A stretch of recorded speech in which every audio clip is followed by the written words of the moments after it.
Farmington, Maine, and graduated from Farmington High School. She earned a BA degree from the University of Massachusetts, Boston, and a JD degree from the University of Maine School of Law, where she was an editor of the Maine Law Review. Ms. Mills was an Assistant Attorney General from 1976 to 1980. She was elected District Attorney for Androscoggin, Franklin, and Oxford counties, a position to which she was re-elected 3 times. She was the first woman District Attorney in New England.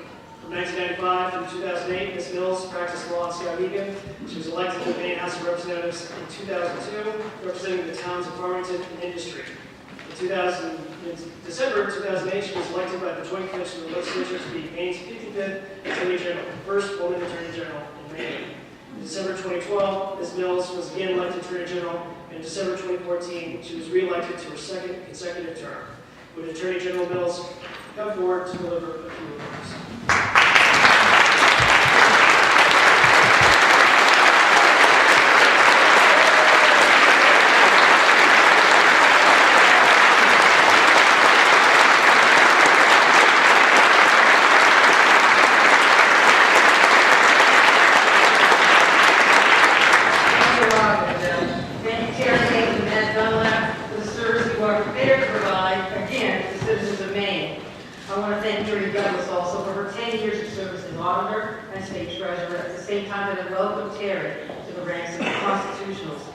And I want to thank my husband Stan, who left us 3.5 months ago, but whose courage is still the wind beneath my wings. Last week, before the snow, the ice that formed so quickly was just like glass. We could look to the bottom of the lakes and rivers and see clearly to the very bottom.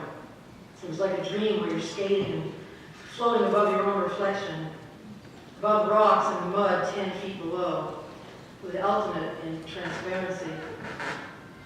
And I wondered, are we in state government standing on thin ice too, with no sense of depth, distance, or danger? As the days grow longer, and as longer, slower shadows fall against these walls, and people look for laws and legacies in the halls, as the Kennebec River rushes towards its rendezvous with the ocean, and the days grow longer and wetter, I realize we need more light, less ice. We need to be rowing together towards our own Merrymeeting Bay. There are people in this room who keep the boats afloat. And today I want to thank the incredibly hard-working attorneys and staffers of the Office of the Attorney General, whose commitment to public service and the protection of the public safety is unparalleled.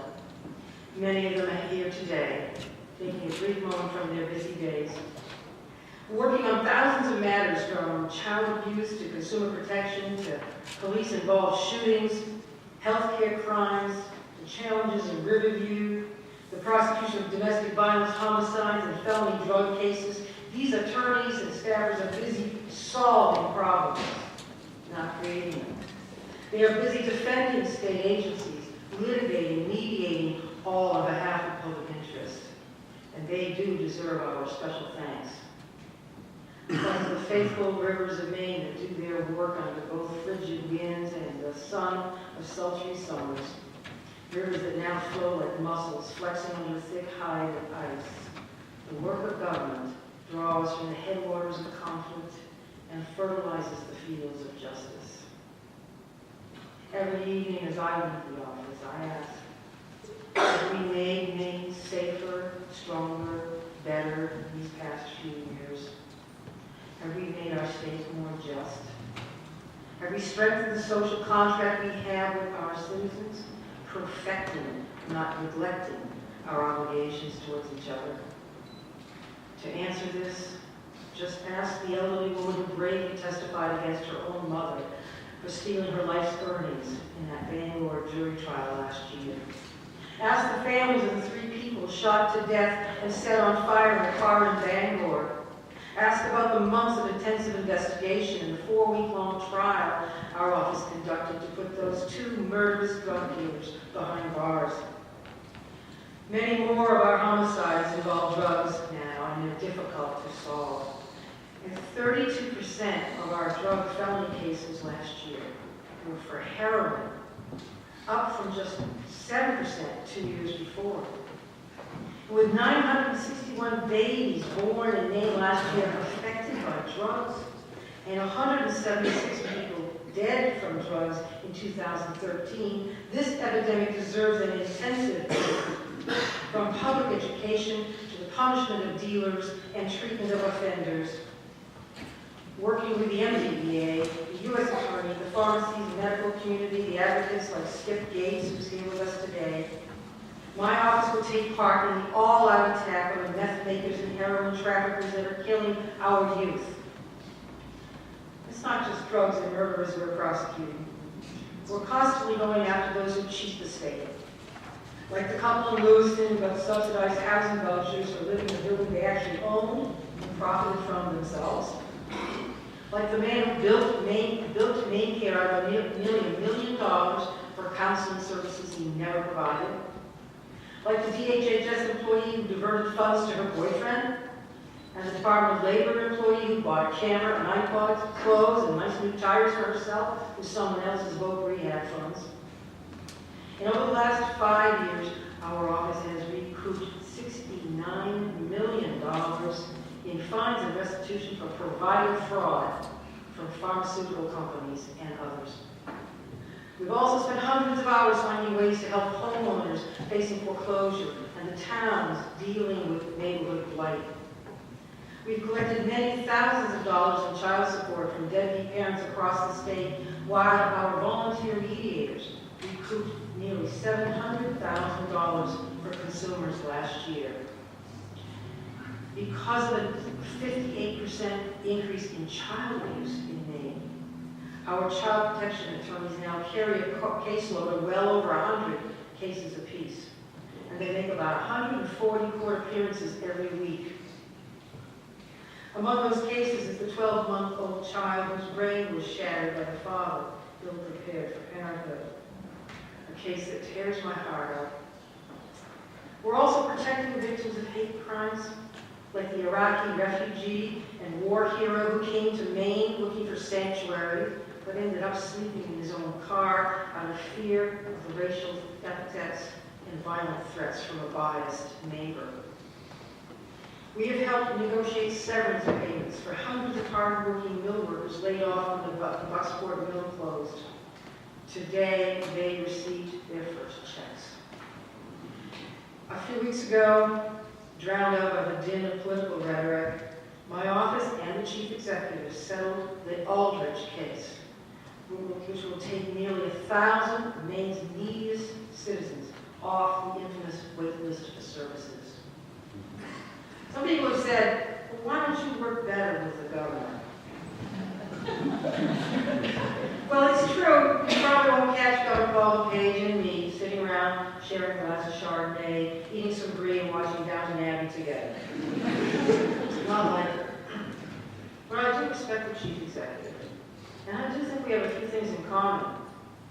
We both like straight talk. We both speak our minds.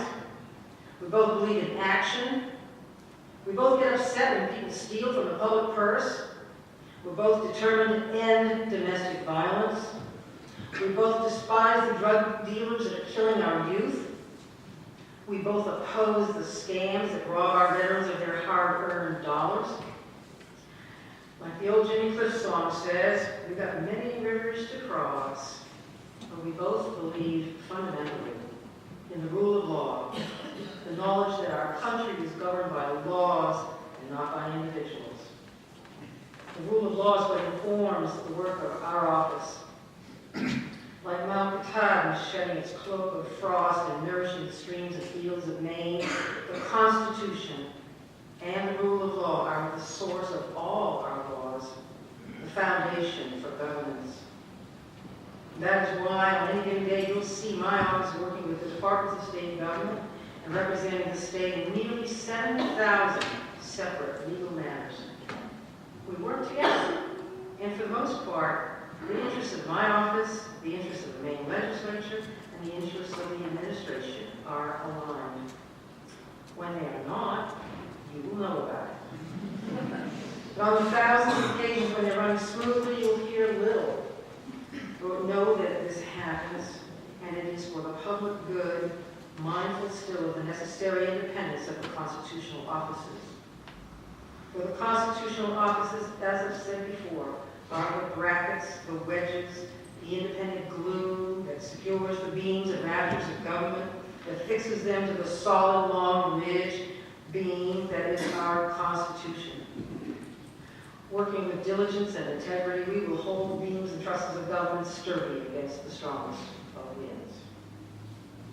In the coming years, my door will be open to the administration and to those from all branches of state government. We will work with a spirit of openness and with a passion for people whose lives we are here to protect. We recognize that every disagreement need not become a great divide. Every loaded word, someone's Waterloo, every freshet of bravado, a flood of conflict, drowning out compromise and progress. Over the next 2 years, we'll address some tough challenges together. Riverview, with its new building perched along the Kennebec River, reflected in the polished dome of the State House, it gives a false sense of comfort to those outside. We will work harder to better balance the due process rights, the safety of staff and patients, and the fiscal needs and safety of our state. We will continue to work the cold cases, 120 unsolved murders, even with only one attorney assigned to all of them. We will modernize the medical examiner's office, finding the machinery and expertise to achieve national certification, to finish cases in timely fashion, and bring closure to grieving families. We'll create ways for seniors who've been neglected and robbed to be heard effectively in our courts. We'll be vigilant about our freedom of access laws. And I would love to expand those principles of transparency to other public health institutions, where millions of dollars in taxpayer funds are spent in closed-door meetings. We'll make sure lenders are offering the relief and foreclosure alternatives which the National Mortgage Settlement requires. And I will speak out against international trade agreements that jeopardize the health, safety, and economic well-being of our citizens and our businesses. And in my new role as co-chair of the National Association of Attorneys General Tobacco Committee, I'll be looking for new ways to snuff out the biggest cause of cancer and heart disease in our state and in our nation. This past year, there were 21 homicides in Maine. I'd like to think that's a low number. After all, we have one of the lowest crime rates in the state, in the country. 14 of those homicides were crimes of domestic violence. When I consider the statistics, I remember these names. Jason Montez, shot to death by his mother's husband. He was only 12 years of age. Duane Koch, strangled to death by his mother's boyfriend, 10 years old. Destiny Sargent, strangled to death by the same man, she was 8 years old. Noah Smith, shot to death by his father, 7 years old. Lily Smith, also shot to death by her father, who then turned the gun on himself. She was 4 years old. Sean St. Amand, left in a bathtub by his father with the water running and drowned. He was 11 months old. Corbin Antworth, beaten and shaken to death by a babysitter. Corbin was only 5 months old. And Zaid Adams, asphyxiated by a parent at Christmas time, 3 months old. 8 children killed in 1 year. A first for our state, a record, and we must never let it happen again.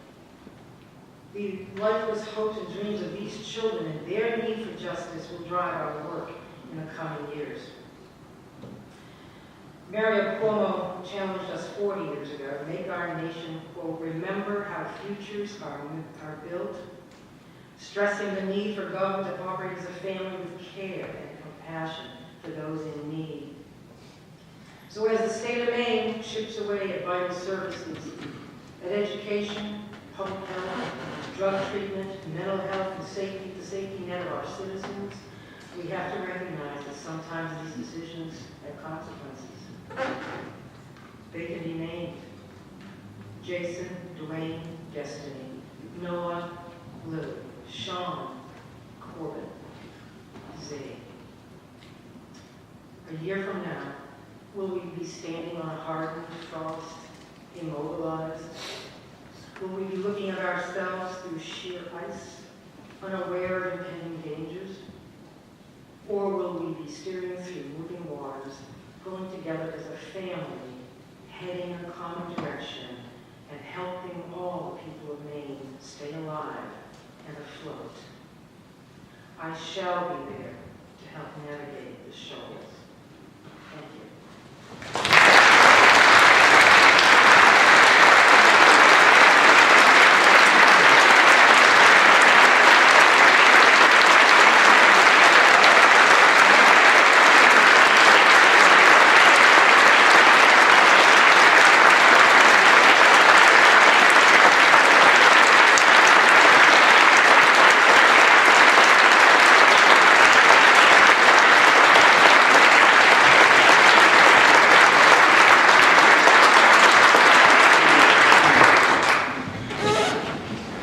Father Frank Murray of All Saints Parish of Brunswick